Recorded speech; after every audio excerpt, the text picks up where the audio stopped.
Hi friend, আজকে তোমাদের দেখাবো গ্যাস টারবাইনের কিভাবে অয়েল ফ্ল্যাশিং করা হয়। তো এটা হচ্ছে একটা রানিং ইউনিট, সেটা থেকে অয়েলটা অনেক মোটা হয়ে গেছে, সেজন্য ডিপিটা বেড়ে যাচ্ছে আর ট্রিপ হয়ে যাচ্ছে। সেজন্য আমরা ট্যাঙ্ক থেকে বের করে আবার ফ্ল্যাশিং করে আবার ট্যাঙ্কে ভরছি। তো এই সেটআপটা আমরা বানিয়েছি। এই সেটআপটা হচ্ছে একটা পাম্প, 2 HP পাম্প। এই পাম্পটাকে আমরা ফিল্টারের সঙ্গে অ্যাচেট করে ট্যাঙ্ক থেকে টেনে নিয়ে এসে আবার ফিল্টারিং করে আবার লুব অয়েলটা ট্যাঙ্কে পাঠাচ্ছি। তো এই কাজটা করার জন্য আমাদেরকে 3 দিন লেগেছে এই সেটআপটা বানাতে। এই সেটআপটা সাধারণত মামুলি ব্যাপার নয়, অনেক দিমাগ লাগাতে হয়েছে, তারপরে হয়েছে। মানে এই ফিল্টারগুলো বানাতে হয়েছে, তারপরে পাম্পটাকে সেট আপ করতে হয়েছে, পাইপ লাইন সব সেট আপ করতে 3 দিন টাইম লেগেছে। আর এটা আমার একার দ্বারাই হয়নি, আমার সঙ্গে আরও 4জন ছিল, 3টে আমার রিগার ছিল, আমার হেল্পার ছিল। আমরা সবাই মিলিয়ে এটা দিমাগ লাগিয়ে করেছি, বানিয়েছি। আর এই পাম্পটা হচ্ছে এই যে সেকশন, এটা হচ্ছে সেকশন লাইনটা। এই লাইনটা ধরে এটা হচ্ছে ট্যাঙ্কের নিচেই লাগানো আছে। এটা সেকশন লাইনটা একটা ভাল্ব লাগানো আছে, এটার সঙ্গে পাইপটা অ্যাটাচ করে দিয়েছি। আর এটা থেকে টেনে নিয়ে যাচ্ছে, এটার থেকে টেনে নিয়ে যেয়ে দেখাচ্ছি, এদিকে যেয়ে এদিকে এসে পাম্পেতে ঢুকছে। মানে এই পাইপটা, যে এসএস পাইপটা, এইটা আগে যে পাম্পে লেগেছে। আর আর ডিসচার্জ লাইনটা হচ্ছে এইটা, এই যে সেকশনটা কালো পড়া সেকশনটা দেখাচ্ছে, এই কালো সেকশনটা ডিসচার্জ লাইন। মানে সেকশনটা দিয়ে টানছে মোটা লাইনটা দিয়ে, আর এই পাতলা লাইনটা দিয়ে পাঠাচ্ছে।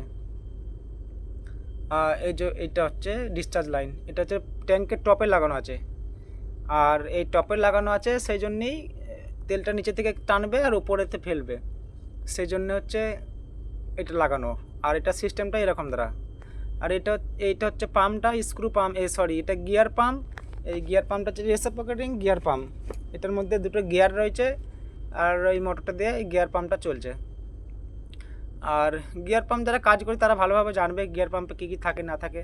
এটাতে দুটো শুধু পেনিয়াম আছে, আর কিছুই নেই, ছোটো একটা পাম্প।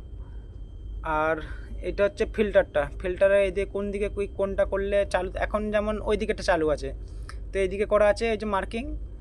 আর এটা চেঞ্জ ওভার করা হয়, মানে দুটো ফিল্টার রানিং থাকলে দুটো বন্ধ থাকবে, আবার দুটো রানিং থাকলে দুটো বন্ধ থাকবে, মানে সাফাই করার জন্যে। সেই জন্য এটা বানানো হয়েছে, সাফাই করার জন্য, শুধুমাত্র সাফাই করার জন্যই বানানো হয়েছে। আর ডবল ফিল্টারে আবার এটা কালকে আমরা এই দুটো ফিল্টার খুলে আবার আরেকটা সেট আপ বানাবো। মানে 8টা জিটি আছে, তো 8টা জিটিতে 3টে, 8টার মধ্যে 7টা রানিং আছে, একটা এখন কমিশনিং চলছে। তো যেগুলো 2 বছর 1.5 বছর করে চলছে রানিং কন্টিনিউ, সেইগুলোতে এগুলো লাগানো হচ্ছে। মানে এখন এখানে অয়েল আসতে এখন অনেক টেনশন, কেননা ভারত উপমহাসাগরে এখন যুদ্ধ চলছে, ইরান ইরাক নিয়ে সব যুদ্ধ চলছে, সেজন্য অয়েল আসবে না। আর আমাদের কাছে এখন লুবেল অয়েল নেই। আর এই অয়েলটা সাধারণত ইন্ডিয়ান অয়েল কোম্পানি দিয়ে পাঠায়, সার্ভো কোম্পানির 32 অয়েল, সার্ভো 32। আর এইটা হচ্ছে এক একটা ট্যাঙ্কেতে হচ্ছে 12,300 লিটার করে আছে। এক একটা ট্যাঙ্কে 12,300 লিটার করে তেল থাকে এক একটা জিটিতে। 35 মেগাওয়াটের জিটি এটা। মানে গ্যাস টারবাইনটা হচ্ছে 35 মেগাওয়াটের জিএর মেশিন, ফ্রম 6B এটার মডেল। তো এই পাম্পটা শুধুমাত্র লাগানো হয়েছে ওই অয়েলটাকে টেনে নিয়ে এসে পাতলা করে আবার পাঠানোর জন্যে। অথচ এই জিটিটাও রানিং রয়েছে, তার মধ্যেই কাজ করতে হবে।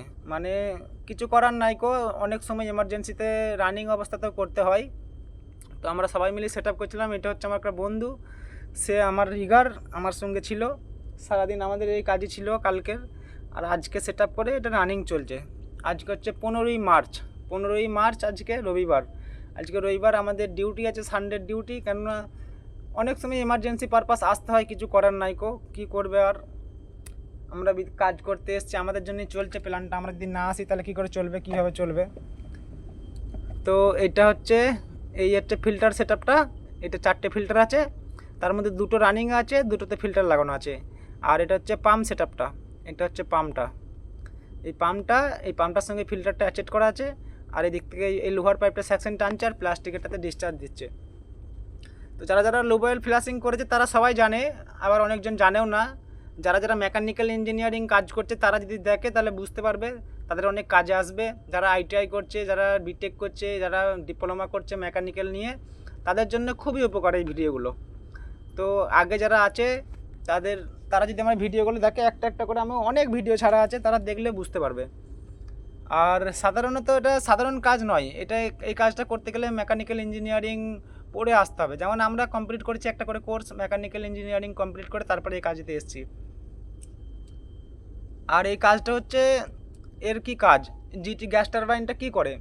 গ্যাস টারবাইনটা হচ্ছে, এটা একটা রিফাইনারি প্লান্ট। এখানে পেট্রোল, ডিজেল, কিরোসিন, ইথিলিয়াম, প্লাস্টিক দানা, sulphur, ethylene, LPG gas, kerosene, মানে জেট ফুলিয়াম, যত রকম তেল আছে, গ্রিজ আছে, সব রকম মাটির তলা থেকে তুলে বানানো হয়।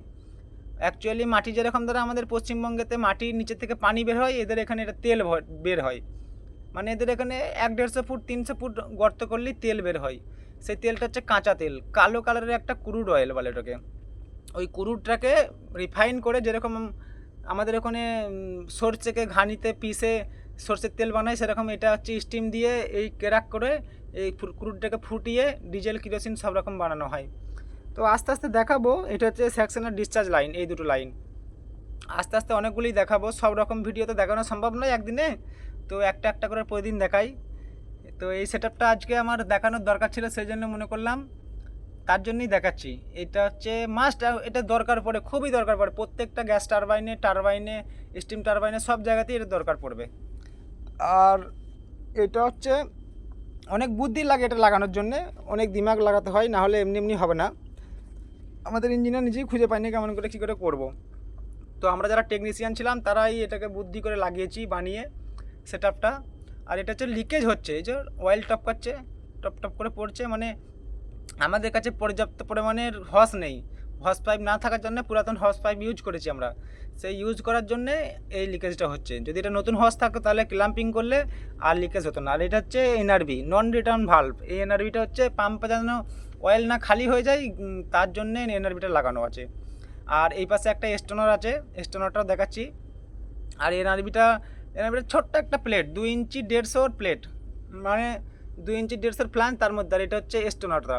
স্টোনারের কাজ হচ্ছে অয়েলটাকে ছেঁকে পাঠানো, পাম্পের ভিতরে পাঠাচ্ছে। এই যে এটা সেকশন লাইন আসছে, এটা হচ্ছে স্টোনার। এই স্টোনারটা পাম্পে যাচ্ছে, এটা হচ্ছে পাম্পটা ব্লু কালারের, এটা হচ্ছে পাম্প। ও টেনে আবার পাঠাচ্ছে ওইদিকে ফিল্টার করে, ফিল্টার এ টেনে নিয়ে এসে পাম্পে পাঠাচ্ছে। পাম্পে থেকে হয়ে এটা হচ্ছে পাম্পটা, এই পাম্পটা থেকে হয়ে ওইদিকে যেয়ে তারপরে ফিল্টারে যাচ্ছে। আর ফিল্টারগুলো হচ্ছে পুরাতন হয়ে গেছে, মানে এই প্রথম লাগিয়েছি, তবু এত অয়েলটাতে ময়লা আছে, সেই জন্যে ফিল্টারটা পরিষ্কারই হচ্ছে না, মানে সবসময় কালো হয়ে যাচ্ছে, আধ ঘন্টা চললেই কালো হয়ে যাচ্ছে, মানে এত কাঁচরা হয়ে গেছে অয়েলটাতে। তো আগে দেখা যাক কি হয়। আমরা 24 ঘন্টা, এটা 3 দিন চালাবো, 72 ঘন্টা চালাবো। তারপরে যদি অয়েলের ডিপি কম হয় তো ভালো, নাহলে অয়েলটা আমরা চেঞ্জ করে দেবো। মানে অয়েল আমাদের কাছে আছে, পর্যাপ্ত পরিমাণের অয়েল নাই, সেই জন্যে আর কি এই জিনিসটা করা। অয়েলটা রাখা হয়েছে শুধুমাত্র এমার্জেন্সি পারপাস, যদি কোনো এমার্জেন্সি লাগে, কোনো লিকেজ ফিকেজ হয়ে যায়, সেই জন্যে রাখা আছে। 10 ব্যারেল অয়েল আছে মাত্র।